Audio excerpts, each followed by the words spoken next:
اور یہ سارا کا سارا آپ کو ایک سال پورا لگتا ہے، ٹھیک ہے، پورا سال آپ کو پڑھایا جاتا ہے، اس کے بعد ایگزام لیا جاتا ہے، اور ایگزام لینے والا کون ہوتا ہے؟ آپ کے ٹیچرز ہوتے ہیں جنہوں نے آپ کو سارا کچھ پڑھایا ہوتا ہے، پیپر سارا انہوں نے بنایا ہوتا ہے، پیپر سارا ان کے پاس ہوتا ہے، اور وہ جج آپ کو کر رہے ہوتے ہیں کہ آپ کے پاس کتنا نالج ہے۔ وہ جو بنایا ہوتا ہے پیپر، اس کی بھی ان کے پاس ہوتی ہے۔ دنیا ایک کمرہ امتحان ہے، دنیا ایک ایگزامینیشن ہال ہے، تو جب ہم ایگزامینیشن ہال میں آتے ہیں تو ہمیں ہر پوائنٹ کے اوپر ایگزام دینا ہوتا ہے، اور اس ایگزام کا پیپر اللہ تعالیٰ نے بنایا ہوا ہے۔ اس ایگزام کی جو پیپر ہے اس کی بھی اللہ پاک کے پاس ہے۔ اللہ تعالیٰ کو تو سب کو پتہ ہے کہ کیا چیز صحیح ہے کیا چیز نہیں صحیح ہے، بلکہ یہاں پہ دنیا کے جو ٹیچرز ہیں ان پہ سے بھی بہت سے ٹیچر اتنے ماشاءاللہ سے اچھے ہوتے ہیں جن میں سے کچھ ٹیچرز ایسے ہوتے ہیں جن کو پتہ ہوتا ہے کہ یہ اسٹوڈنٹ کتنا اچھا پیپر کرے گا اور یہ اسٹوڈنٹ کتنا برا پیپر کرے گا، کیونکہ وہ ان کی کلاس کی وہ ساری کی ساری ان کی پرفارمنس اسٹوڈنٹ کی ان کے سامنے ہوتی ہے، اور ان کو پتہ ہوتا ہے کہ یہ اسٹوڈنٹس اچھا کریں گے یا یہ اسٹوڈنٹس برا کریں گے۔ اور سم ٹائمس کچھ سے امپورٹنٹ چیز جو کہ دنیاوی کمرہ امتحان سے اور آخرت کے کمرہ امتحان سے تھوڑی سی جو ڈفر کرتی ہے وہ یہ ہے کہ دنیاوی جو ایگزامینیشن ہال ہے اس میں ٹیچر کو خاص طور سے اسٹوڈنٹ کے بارے میں کوئی اتنا خاص اندازہ نہیں ہوتا کہ کون سا اسٹوڈنٹ جو ہے وہ ایک دم سے چھلانگ لگا کے تو ہائی مارکس لے جائے گا، ہائی گریڈس لے جائے گا، اور کون سا اسٹوڈنٹ جو ہے وہ کبھی ایگزامینیشن ہال میں بیچارہ بالکل ڈاؤن ہو جائے گا۔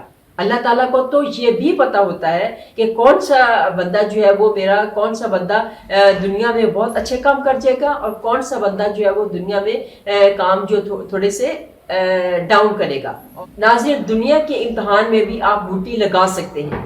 وہ کس طرح سے کہ آپ بوٹی لگانے کے لیے آپ کو اللہ تعالیٰ نے کتنے سارے اللہ تعالیٰ کے جو پیغمبر ہیں، جو اللہ تعالیٰ کے رسول ہیں، جو اللہ تعالیٰ کے ولی اولیاء ہیں، کیونکہ پیغمبروں کا تو سلسلہ ختم ہو گیا ہوا ہے۔ ہمارے پیارے آقا حضرت محمد صلی اللہ علیہ وسلم نبی و آخر الزماں ہیں، لیکن اس کے بعد جو ان کی تعلیمات کو لے کے آگے چلے ہیں وہ ہے ولی اولیاء اور جو اللہ کے نیک بزرگ بندے ہیں۔ آپ ان کے جب ان کی صحبت میں بیٹھتے ہیں، جب ان کی باتیں سنتے ہیں، تو پھر آپ کو لگتا ہے کہ آپ سیدھے راستے کے اوپر جا رہے ہیں، تو وہ آپ کو ساری اللہ تعالیٰ کی باتیں سمجھاتے ہیں، اللہ تعالیٰ کی باتیں بتاتے ہیں۔ تو اس لیے آپ لوگ اللہ تعالیٰ کی اوپر اپنے آپ کو فلی اللہ تعالیٰ کے اوپر چھوڑیں، اور یہ جو میں نے ابھی آپ کو بتایا، اللہم اغفر لی ذنبی ویسر لی امری وبارک لی فی رزقی، اس کو آپ اپنی دعا میں ضرور شامل کر لیں۔ حضرت موسیٰ علیہ السلام جو تھے وہ اللہ تعالیٰ کے بہت پیارے پیغمبر تھے، اللہ تعالیٰ کے بہت پیارے بندے تھے۔ اللہ تعالیٰ نے ان کو اپنا دیدار بھی کروایا تھا حضرت موسیٰ علیہ السلام کو، اور حضرت موسیٰ علیہ السلام کے لیے ایک الگ سے ایک پورا آسمان ہے۔ اتنے زیادہ پیغمبر آئے ہیں لیکن اللہ تعالیٰ نے ان میں سے کسی کو بھی اپنا دیدار نہیں کروایا، صرف اور صرف حضرت موسیٰ علیہ السلام تھے جن کو اللہ تعالیٰ نے اپنا دیدار کروایا تھا۔ میں نے پہلے دعا پڑھی ہے وہ بھی حضرت موسیٰ علیہ السلام کی دعا ہے، اللہم اغفر لی ذنبی ویسر لی امری وبارک لی فی رزقی، یہ بھی حضرت موسیٰ علیہ السلام کی دعا ہے۔ اور جو دعا ہے رب انی لما انزلت الی من خیر فقیر، یہ بھی حضرت موسیٰ علیہ السلام کی دعا ہے۔